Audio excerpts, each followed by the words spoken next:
कि तुम भगवान से प्रेम बनाओ, कि तुमको भगवान भगवान सब जगह दिखाई। जब भगवान ही भगवान सब जगह दिखाई देगा तो तुम्हें एक एक चीज से हटने की जरूरत नहीं। ऐसे तो संत महात्मा लोग बोलते हैं ईर्ष्या मत करो, राग मत करो, द्वेष मत करो, तो मुश्किल लगता है। पर ब्रह्म ज्ञान में एक ही बात है कि केवल उस ईश्वर को याद है, उसको मत मानो, तो तुम्हें सर्वत्र सर्वव्यापी वो परमात्मा भी दिखाई देगा। और जब भगवान दिखाई देगा तो ईर्ष्या को जबरदस्ती अपने अंदर से निकालना नहीं पड़ेगा, ईर्ष्या अपने आप खत्म हो जाएगी उसके प्रेम में। जैसे कभी आप किसी मंदिर में जाके देखो तो वहां दुर्गा माता की मूर्ति, तो शेरा वाली की मूर्ति, शिव की पत्नी भी बैठी है, इन सब में महंगे महंगे गहने पहने। तो तुम्हें कभी अंदर में ये भावना आएगी कि काश मेरे पास भी ऐसे गहने होते? कभी आएगा? क्यों? क्योंकि तुम्हें वहां क्या दिखाई दिया? और दुरानी जेठानी भावना आएगी अपनी भाभी को देखो, अगर उसने अच्छा पहन लिया और तुम्हारे पास अच्छा नहीं,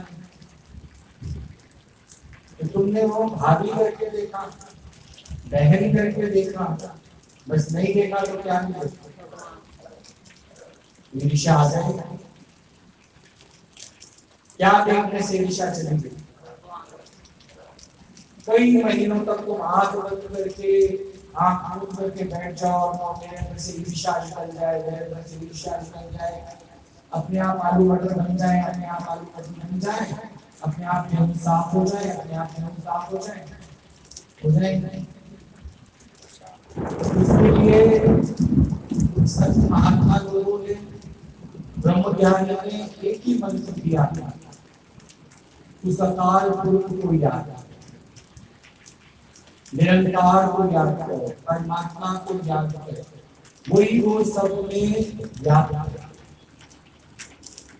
ईर्ष्या से आती, जिस तरह भगवान देखकर मेरे अंदर ईर्ष्या नहीं आई कि काश ऐसी साड़ी मेरे पास हो, इतनी चमकदार साड़ी जो है पार्वती जी ने पहन रखी है, मेरे पास भी। और वहां तो हमें अच्छे लगे और हम खुद ही उनकी महिमा गा रहे हैं।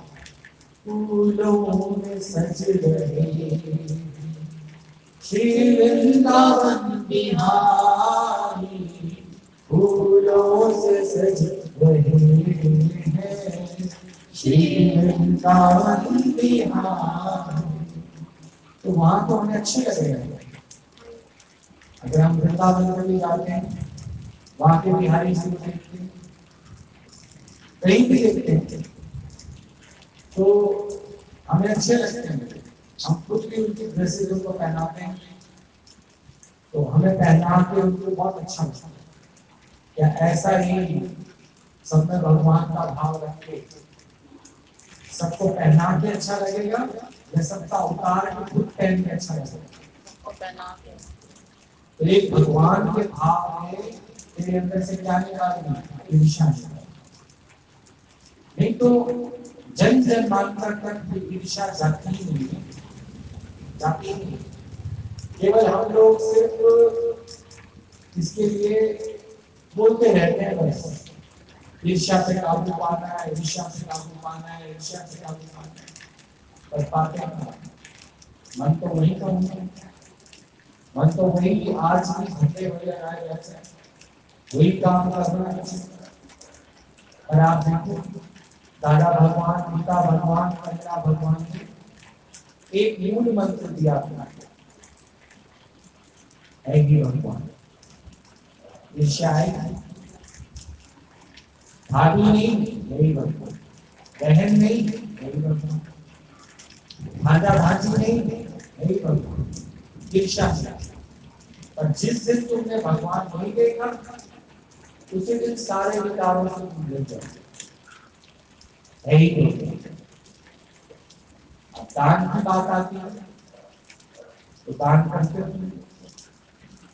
शास्त्रों में भी दान दो, दान दो, दान दो, पर किस चीज का दान दो?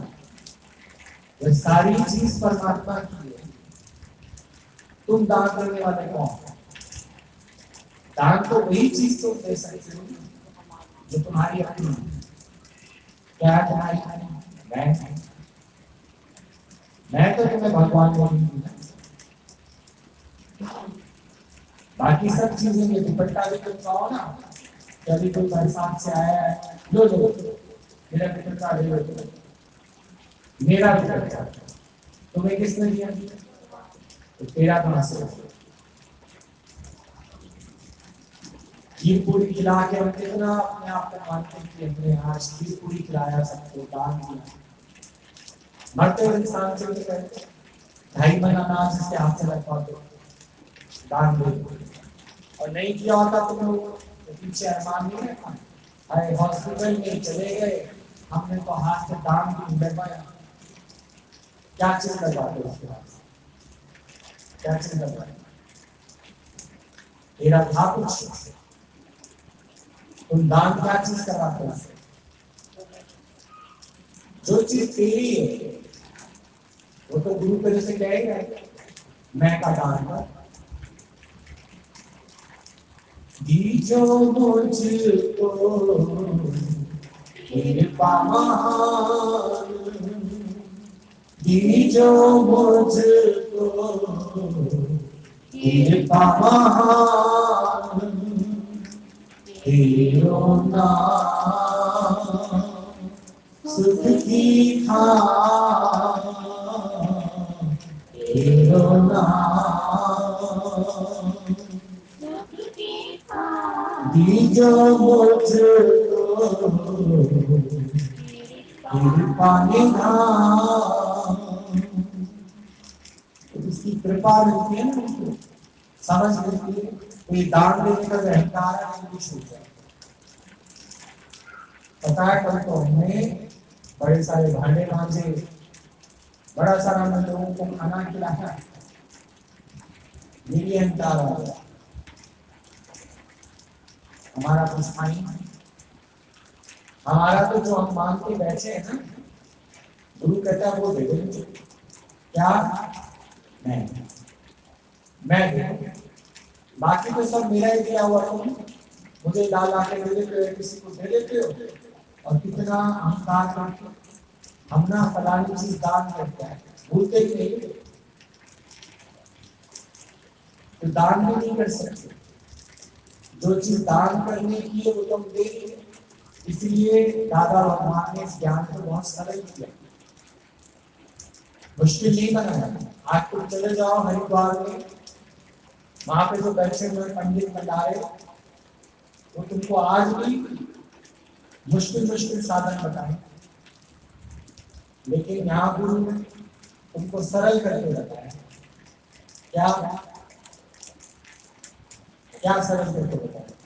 कोई जगह ना कुछ से खाली, तो व्यापक डाली, कोई जगह खाली नहीं है जहाँ परमात्मा नहीं, कोई जगह, ऊपर नीचे दाएं बाएं जड़ चेतन सब में वही व्यापक। तुमने किसको दान देकर आए? अच्छा, किसको गाली देकर आए? किससे गाली खा के आए? कोई जगह खाली है जहाँ भगवान नाम? आज तक खा किसने लिए? किसने दिया? मेरा ना मालिक बहुत अच्छा है, मेरे को 2 दिन पहले तनख्वाह देती है। मालिक या भगवान? जो मांगे ठाकुर अपने से, सोई सोई दे। जो मांगे ठाकुर अपने से, सोई सोई दे। तो ठाकुर माने कौन? जिसने तेरी देह को धारण किया, वो तेरा ठाकुर, जिसको यहाँ दादा भगवान ने आत्मा का नाम दिया। इस आत्मा को जान, तेरे सामने ही खड़ा है, सामने खड़ा है तेरा शाम सच्चा। तो तेरी देह के बस में तो कुछ भी नहीं, सारा कुछ जो है आत्मा की कृपा से हो रहा है, मांग से नहीं। पर अगर गुरु नहीं होगा ना हमारे पास, तो हमने आज दिन तक इस ठाकुर से क्या मांगा? संसार, संसार मांगा। और हमारी आस किसने पुगाई है? गुरु। गुरु ने कहा नहीं, संसार नहीं मांगना। गुरु से अगर मांगने का मौका मिले तो गुरु से कहना मुक्ति कर, ताकि हमारी संसारिक इच्छाएं खत्म हो। जब तक संसारिक इच्छाएं हैं ना, तभी तक तुम फंसे रहे। कोई लोग सुख की कामना करते, पर ये नहीं पता सुख के साथ बना हुआ है दुख। आज सुख मांग रहे हो, कल क्या भोगना पड़ेगा? दुख। सुख के साथ जुड़ा है दुख, लाभ के साथ जुड़ा है हानि, जन्म के साथ जुड़ी हुई है मृत्यु। तो इन सब की समझ देकर गुरु हमें क्या कर देता है? कहता है बस तू मेरे साथ इस समझ को लेने के लिए तैयार है, मैं तेरे ही अंदर से न प्रकट कर दूं तो फिर कल भी मैं शाम को एक सुन रहा था, तो उसमें भगवान बता रहे थे एक व्यक्ति शाम को जब उसकी अपने ऑफिस से छुट्टी हुई, कोई कारोबार करता था, तो जंगल से निकला जा रहा था, तो उसको 3 पत्थर दिखाई दिए मार्बल से, और बिल्कुल अद्भुत पत्थर थे। उसको भी हैरानी हुई कि जंगल में इस तरह का विचित्र पत्थर। उसने उठा लिया और जाकर अपनी वाइफ को दी, ये संभाल के, बड़े विचित्र पत्थर है, संभाल के। कुछ दिनों बाद कहते हैं जीवन में तुम्हारे कुछ भी आता है ना, वो तुम्हारे भले के लिए आता है। अगर जीवन में पत्थर मिले हैं तो आगे चलकर हो सकता है इसके काम आ जाए। अगर तुम्हारे जीवन में आज उतार चढ़ाव आए हैं, आगे चलकर हो सकता है तुम्हारे ये काम आ जाए। कभी ये मत सोचो कि मेरे जीवन में ऐसी हालत क्यों आई, ऐसी परिस्थिति क्यों आई। तुम्हें सिखाने के लिए आई, तुम्हें बढ़ाने के लिए आई। उसका कारोबार बिल्कुल बंद हो गया, लॉकडाउन में। अब क्या करें? तो उसको ख्याल आया कि जो 2 महीने पहले मेरे को जंगल में से पत्थर मिले थे, उसे निकालता और घर बैठे वर्क फ्रॉम होम करता, उसको करूं। निकाला, पहला पत्थर निकाला। पहले पत्थर पे जब उसने छेनी थोड़ी चलाई, तो पत्थर इतना चिकना था कि जैसे वो छेनी लगाता वो फिसल के एक साइड, फिर लगाया फिसल के एक साइड, फिर लगाया फिसल के एक साइड। आखिरकार उसका रहने दो, इस पत्थर पे कुछ नहीं करा जा सकता, क्योंकि ये तो छेनी लगाते ही इधर उधर खिसक जाता है। दूसरा पत्थर उठाया, दूसरे पत्थर पे छेनी थोड़ी चलाई चलाई चलाई चलाई, आधी मूर्ति तैयार। उसके बाद उसने भी फिसलना शुरू कर दिया। बहुत कोशिश की, छोड़ दिया अधूरे भी। तो तीसरा पत्थर उठाया, तीसरे पत्थर पे उसने छेनी थोड़ी लगाई लगाई लगाई, वो पूरी घड़त हो गई और मूर्ति तैयार हुई। इतनी विचित्र और इतनी अच्छी मूर्ति बन गई कि वो मूर्ति उसमें अपने एक मित्र को गिफ्ट करते। गिफ्ट की तो मित्र जहां रहता है उसी के घर के सामने एक नया मंदिर बना, और लॉकडाउन में जयपुर से मूर्तियां आए कैसे? मूर्तियां तो तैयार पड़ी हैं, मंदिर तो बन के तैयार हो गया और मूर्ति नहीं है उसके अंदर। और इत्तेफाक से वो मूर्ति इसको मिली। देखो भगवान कैसे ट्रैक बनाता है, जो चीज तेरे पास आई है ना, तुझे भले लेके कैसे मैं क्या करूं, और वो किसी और के काम की जरूरत होती है। गाय का गोबर गाय के किसी काम का नहीं है, पर यहाँ खाद का काम करते, वो तो करके चली जाती है, पर वही गोबर किसी के काम तो आ जाता है। तो अगर ये मैं कहूँ कि इस मूर्ति का क्या करें क्या करें क्या करें, तो वही मूर्ति सामने वाले मंदिर में उसका जो मित्र था वो दे आया। वो कहते हैं भाई बड़ा मजा आ गया, हम तो सोच रहे थे मंदिर तो तैयार हो गया, अब इसमें मूर्ति कौन सी रखी है? मूर्ति भी मिल गई। मूर्ति मिल गई तो लॉकडाउन भी खुल गया, दूर दूर से लोग उसके दर्शन करने आ रहे हैं। इसको भी न्योता आया, किसको? जिसने उसने बनाया था, ये भी चला गया। और जब फूलों से सज रहे थे बाकी बिहारी से, तो ध्यान ही नहीं था कि ये मूर्ति मैंने बनाई। जब ये मूर्ति को झुका तो मूर्ति के आंखों से आंसू निकले। मूर्ति ने बोला तुमने तो मुझे बनाया, तुम क्यों मेरे आगे झुक रहे हो? तुमने तो मुझे बनाया। तो वो कहने लगा अगर तुम मेरे साथ कॉम्प्रोमाइज नहीं करती ना, तू मेरी छैनियां थोड़ी ना खाती तो बन जाती। पत्थर तो और भी थे, पत्थर तो और भी थे। सत्संग तो सुनने बहुत लोग आते हैं, और गुरु की छैनियां थोड़ी तो कोई कोई खाता नहीं।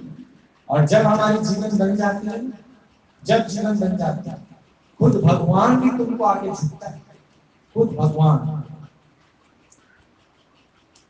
और फिर तुम जैसी मूर्तियां क्या बोलती, भगवान तेरी कृपा से कौन बने, पर भगवान अपने भक्त को बढ़ाने के लिए क्या बोलते हैं? बोला अगर तुम अपने अंदर से भाव ना रखते, प्रेम ना रखते ईश्वर से, इन हालतों को ना सहते, इतनी बारिश में ना निकल के आते, तो माइनस का पॉइंट तुम्हें भी आ सकता था, बारिश है कहीं गिर ना जाए, फिसल ना जाए, पर तुमने सहा, कॉम्प्रोमाइज किया, तो तुमको मैं नमस्कार इसलिए कर, खुद भगवान भी तुमको नमस्कार करेगा कि कितनी हालतें मैंने इन पे भेज दी, पर इनका निश्चय बलवान।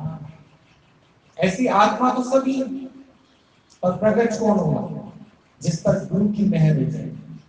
तो अपने ठाकुर से हम क्या मांगे हमेशा? सामर्थ्य, सहन शक्ति, कि जब गुरु हमारे पे छैनी हथौड़ी चलाए तो हम उसको सहन कर सकें। बाकी जैसे 3 पत्थर थे तो सेम, एक ने छैनी हथौड़ी नहीं खाई, एक ने आधे में छोड़। कुछ लोग आते हैं सत्संग, जब उनको मन्नत मराद पूरी हो जाती है, माया मिल जाती है, तो सत्संग छूट जाता है, आधे में छूट जाता है। पर वही पूर्ण हो पाता है जो गुरु के साथ पक्का गठबंधन है, चाहे कुछ भी हो जाए। ये दर ना भूले तेरा, ये दे दे चाहे लाख खजाने पर तू ना भूले, ये दर ना भूले तेरा, ये दर ना भूले तेरा, ये दर ना भूले, दे दे चाहे सारे खजाने पर तू ना भूले, ये दर ना भूले तेरा, ये दर ना भूले। तो क्योंकि अगला भगवान ने इस ज्ञान को इतना सरल कर दिया, इतना सरल कर दिया कि सुनते ही ठंडक पड़ जाती है।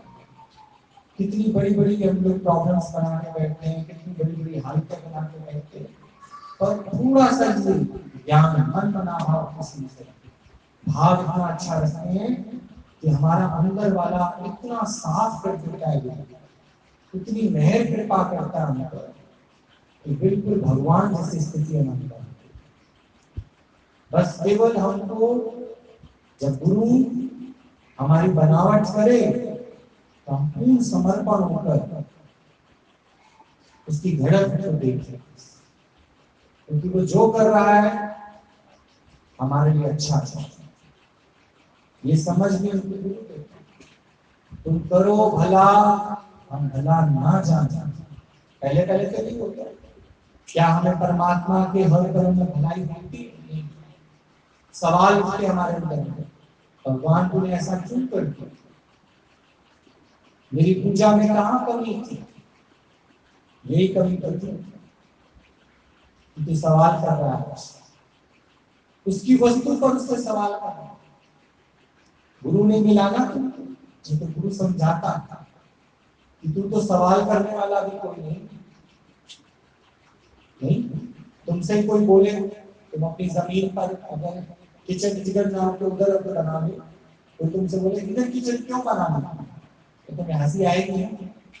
हमारा प्लॉट, हमारी घर की, हमारी ईंट, हमारा पत्थर, हम किचन इधर बनाए या उधर बनाए, किसी का क्या मतलब है? ऐसे ही सारी सृष्टि परमात्मा, इसमें वही ओत-प्रोत है। कभी बड़े में बड़ा महामंत्र तुमको देता है कि जब तुम्हारा मन गिरे, अभी भी भगवान बता रहे थे, अगर हलचल है तो वो मन, और आनंद है तो भगवान। तुम्हारी स्थिति अगर हलचल में, हड़बड़ाहट में, विचार आ जा रहे हैं तो ये मन, और अगर तुम संतुष्ट की स्थिति में तो भगवान। देखने देखने का नजरिया है। जेल में जेलर साहब गए तो जेल में कैदी भी है, जेलर साहब भी है। दोनों अगर बाद में तो छप जाए कि फलाना व्यक्ति आज जेल में, स्थिति तो उसकी जेलर साहब की है और एक भी कैदी भी। यहाँ संसार में तुम देखो, ज्ञानी भी रहता है, अज्ञानी भी रहता है, भगवान भी यहीं से बनते। अयोध्या में जब राम आए तो हम जैसे लोग तो रहते थे उनके साथ, और वो भगवान की स्थिति को प्राप्त हो गए। हम लोग फिर उसी जेल में कैदी बन के रह गए, वो मुक्त होके चले गए। तो मुक्त अभिमानी मुक्त है, बंद अभिमानी बंद। अष्टावक्र में लाइन आती है, अगर किसी ने अष्टावक्र गीता पढ़ी हो तो उसमें साफ साफ भगवान ने बोला है मुक्त अभिमानी मुक्त। अगर मैं फ्री तो फ्री, मेरे पे किसी का कोई बंधन नहीं है। क्यों? मैं सिर्फ भगवान रहता भले सबके साथ, पर मैं हूं किसका? एक भगवान है जो बंधन नहीं डालता, बाकी तो सब बॉन्ड करते हैं। तुम एमएनसीज कंपनी में चले जाओ, एक साल का तुम्हारे साथ बॉन्ड कर लेंगे। एक साल से पहले तुम जॉब नहीं छोड़ सकते। लड़का लड़की की शादी होती है आजकल कोर्ट में रजिस्टर्ड कराने बॉन्ड, अब नहीं छोड़ सकते। अगर 4-5 दिन में तुम्हें नहीं पसंद आई तुम छोड़ नहीं सकते, क्योंकि तुम बॉन्ड हो सकते। ऐसे ही हर तरीके से तुम लोग क्या हो जाते हैं, बॉन्ड हो जाते हैं। लोन ले लो, तुम्हारा लोन पास हो जाएगा। अगर तुम्हारे पास 3-4 दिन कहीं से पैसा आ गया, तुमने बॉन्ड भर रखा है, तो कहेंगे एक्स्ट्रा पेनल्टी के साथ लोन पास नहीं लेंगे लोन वापस, क्योंकि किस्तों में उनको ज्यादा मिल रहा है, बॉन्ड भरा है। तो दुनिया के हर तरफ में बॉन्ड है, और एक भगवान है जो उनको बॉन्ड में नहीं रखता, बॉन्डेज नहीं करता। और वो दिखने को आता है गुरु। गुरु कभी हमारे को बंधन नहीं डालता, भले हमारे बंधन खोलता है। तो मुक्त अभिमानी मुक्त है, और बंध अभिमानी जबरदस्ती का उसने अपने आप को बोल रखा है। क्या करूं, फंसे हुए हम लोग, छूटना भी तो नहीं चाहते, छूटना भी तो नहीं चाहते। अगर बंधे हो तो छूटना चाहते हो, ये भी तो देखो। निश्चय नहीं है ना छूट कहो अपने ठाकुर जी से, अपने ठाकुर से कहो ना, जो मांगे ठाकुर अपने सोई सोई दे। तुमने जगत मांगा, जगत मिला। तुमने रुपया मांगा, पैसा मांगा, सोना मांगा, चांदी मांगा, सब तुमको मिला। पर तुमने मुक्ति का मांगा, मुक्ति नहीं मांगी तो मुक्ति नहीं। तुमने मांगा ही क्या? तुमने मांगा ही भगवान से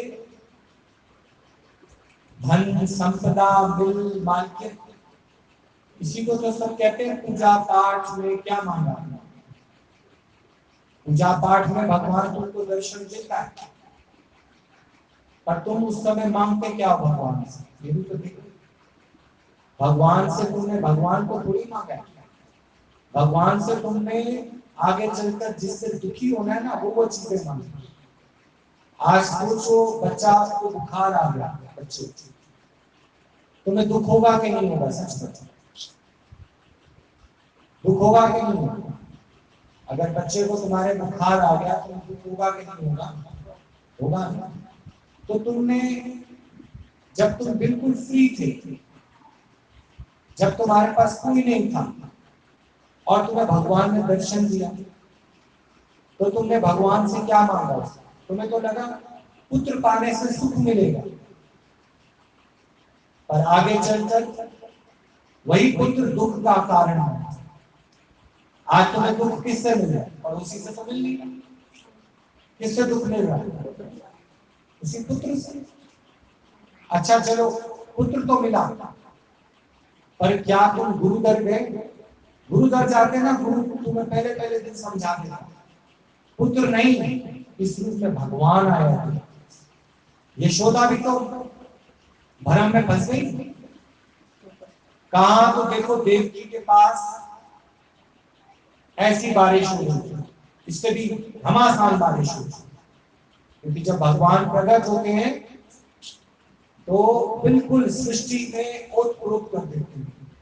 भगवान प्रकट होते हैं, और जब भगवान प्रकट होते हैं तो मैं तुम्हें निशानी बता देता हूँ। जैसे आज तुम इतनी बारिश में तुम लोगों को लग रहा था ना, हमारा सत्संग तो छूट जाएगा, हमारा सत्संग तो छूट जाएगा, कैसे जाएं कैसे जाएं कैसे जाएं। जाना तो जरूर है, मंजिल तो तेरी दूर है, जाना जरूर है, जाना जरूर है।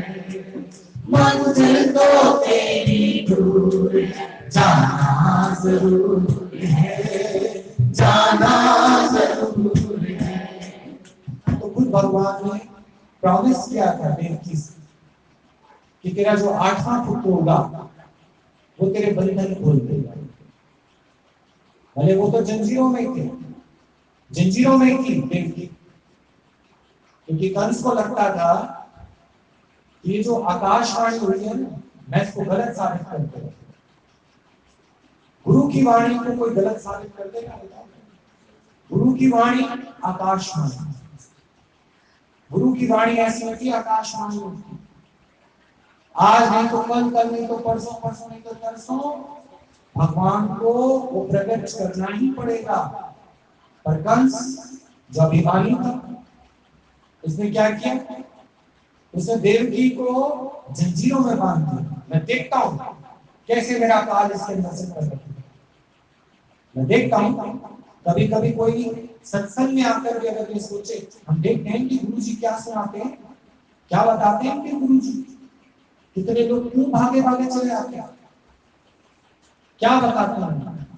ऐसा ही कंस को लगा कि देवकी के अंदर से देखता हूं मैं कैसे मेरा काल प्रकट, तो हो गया, हो गया। और होते साथ ही तुम देखो इतने हटे कटे द्वारपाल सबके सब सो गए। जैसे भगवान तुम्हारे अंदर से प्रकट होगा तो ये सब बारिश बारिश बारिश सब भूल जाओगे। जब तुम्हारे अंदर सच्ची लगन होगी, सच्चा प्रेम होगा, तो खुद भगवान तुम्हारे बारिश रुकेगा, खुद तुम्हारे भगवान विमान लेकर आएगा, बैठो से कहेगा आओ आओ मेरी नैया मैं ले जाऊंगा, आओ मेरी नैया मैं ले जाऊंगा, राम नाम की नैया लेकर सतगुरु करे पुकार, राम नाम की नैया लेकर सतगुरु करे पुकार, आओ मेरी नैया में ले जाऊंगा, आओ मेरी नैया में ले जाऊंगा। इतने मोटे मोटे ताले, डरा हुआ था ना कंस, अंदर में तो उसको पता है कि आकाशवाणी कभी गलत नहीं है, गुरु के मुख से बात जो होती है कभी गलत नहीं है, पर अभिमानी अपने रास्ते को अपनाता, खंडे को अपनाता, मोटे मोटे ताले लगा दिए। पर कहते हैं प्रबल प्रेम के खाते प्रभु को नियम बदलते हैं। तुम एक बार इस राह के लिए चल तो, अगर प्रकृति के पहाड़ भी तुम्हारे लिए रास्ता ना छोड़ते फिर क्या? पहले डराई किसी को, डरा दिया वासुदेव को। वासुदेव ने मैं किया कि मैं इसको ले जाऊंगा, मैं लेके जाऊंगा, जबकि गया किसकी कृपा से बाहर? खुद भगवान आए। तुम आज किसकी कृपा से आए हो? भगवान कौन है कि हम सत्संग आए तो नहीं, भगवान आज तुमको लाना चाहते थे, नहीं लाना चाहते तो आ नहीं सकते। भगवान तुमको लाना चाहते थे तो तुम आ गए।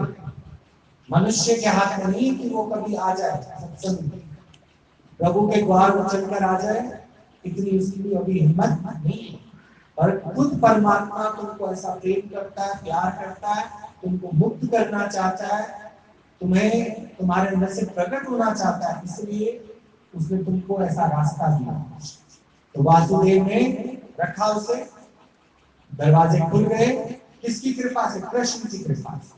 वासुदेव तो सोच रहा है देखो कि मेरे अंदर हिम्मत आ रही है, नहीं, ये सब कौन कर रहा था? कृष्ण। लेकिन जब वासुदेव का अभिमान आया तो जमुना जी बढ़ती गई, तब उसको लगा हम डूब तो नहीं जाएंगे, नहीं हम डूब तो नहीं जाएंगे। फिर आकाशवाणी हुई, फिर आकाशवाणी, वासुदेव अपने अंदर का अहंकार मिटा, वासुदेव अपने अपने अंदर का अहंकार मिटा, तू कृष्ण को नहीं लेके जा रहा, कृष्ण की बदौलत तू जा रहा है। तू पीछे रह जाता ना तो कंस उसको छोड़ के पहले पहले तेरा सिर कर। सोच कि आज तू भी निकला ना इसके बहाने तो तू भी बच गया है, नहीं तो तेरे को कलम कर देता हूँ आज। और फिर हमसे कहाँ छिपा रहा है ताना, ये तो हमारे लिए आया है। सतगुरु आए जग में हमारे, सतगुरु आए जग में हमारे। इसलिए सतगुरु जो है वो पर्सनली किसी का नहीं है, तो सबका है। जैसे सूरज सबका है, भगवान सबका है, ऐसे सतगुरु भी सबका ही है, वो पर्सनली किसी का नहीं है, सबका ही है। सबको ये प्रेम करता है, वो सबको ये ज्ञान का दान देता है, सबको प्रेम बांटता है, और पर्सनलाइज किसी के साथ नहीं। अब बोला तो अब क्या करूं, ये तो जमुना को मुझे डुबा देगी। बोला क्योंकि तू मैं कर रहा है इसलिए, तो कृष्ण कृष्ण कर, कृष्ण कृष्ण कर। जब कृष्ण कृष्ण किया तो बोला कोई बात नहीं, सारी सृष्टि समय कृष्ण के पैर चूम रही है, तो हमें भी बस थोड़ा बस पैर छू लेने दे, हम भी इसके दर्शन कर लें, हम चली जाएंगे। लहरें इतनी ऊंची हो गई थी तो वासुदेव ने चरण छुआ दिए लहरों के, तो लहरें क्या हो गई? शांत हो गई। तुमको भी जब परमात्मा की ये समझ आ जाएगी, तुमको भी जब परमात्मा से सच्चा इश्क हो जाएगा, जब तुमसे जगत का कोई पदार्थ नहीं मांगोगे, तो देखना तुम्हारे अंदर उठने वाली लहरें भी क्या हो जाएंगी? डूबने वाले हो तुम, ये ध्यान रखना। और अगर भगवान से सच्चा प्रेम हो गया ना तो लहरें तुम्हारी क्या हो जाएंगी, शांत हो जाएंगी। पहुंचाते हैं मंजिल तक, मंजिल तक पहुंचाओगे तुम, मंजिल तक भव से पार लगाओगे तुम, भव से पार मौज से करेंगे सवारी, तू जाने तेरा नाम जाने, मौज से करेंगे सवारी, तू जाने तेरा काम जाने, तू जाने तेरा काम जाने, तू जाने तेरा काम जाने, हवा में मेरी गाड़ी, तू जाने तेरा काम जाने। अब यही बांसुरी गाता जा रहा है। अब उसको पता लगा है कि मैं नहीं कृष्ण को ले जा रहा, कृष्ण की कृपा से मैं चले जा रहा हूं। नहीं तो आप सोच के देखो कंस का इतना गुस्सा, इतना डर उसको नहीं लग रहा है, क्योंकि जिसके सिर पर तू स्वामी, सो दुख कैसा पावे, जिसके सिर पर तू स्वामी, सो दुख कैसा पावे। हमेशा अपने ऊपर भगवान का हाथ चलता, कभी अपनी मैं को आगे नहीं कर, भगवान को आगे, उसकी कृपा है तो तुम आ गए, उसकी कृपा से तुम बैठ गए, उसकी कृपा से सब काम हो रहा है। कभी मत बोलना हम घर का सारा काम करते हैं, नहीं, तेरी कृपा हमसे करा। कभी कभी किसी के अंदर ना बड़ा भाव होता है, देखो मैं कह रही हूँ ना तुमको पुत्र होगा, तुम कहते तो तुम्हारे अंदर से भगवान को लाना, हमेशा ये कहो। फिर अगर कह देंगे ना नहीं पुत्र तो हुआ नहीं, पुत्र ही नहीं है तेरे को, मैंने कहा था दबा देंगे, तूने ली ना करा। सोच के देखो, बच्चों के एग्जाम्स आते हैं तो सब माँ बाप अरे हमारे बच्चों को ना एंट्रेंस एग्जाम में पास करा देना, उस पास करा देना। भगवान तेरे हाथ में सब कुछ। और बच्चे का फोन आ जाए ना मम्मी मैं एंट्रेंस एग्जाम में पास हूँ, अरे होता कैसे नहीं, मैंने बड़ा तप किया है, अब मैं आ गई। जब गाड़ी फंस जाए तो भगवान है, और वैसे फिर अंत समय तक ये मैं नहीं आनी चाहिए, तू करता, तू करता। हम तो बेफिजूल की मैं करे बैठे, तू करा रहा है, तू चाहे तो डुबा दे, तू चाहे तो तार दे, समर्पण भाव से। ठीक क्या है समझ में?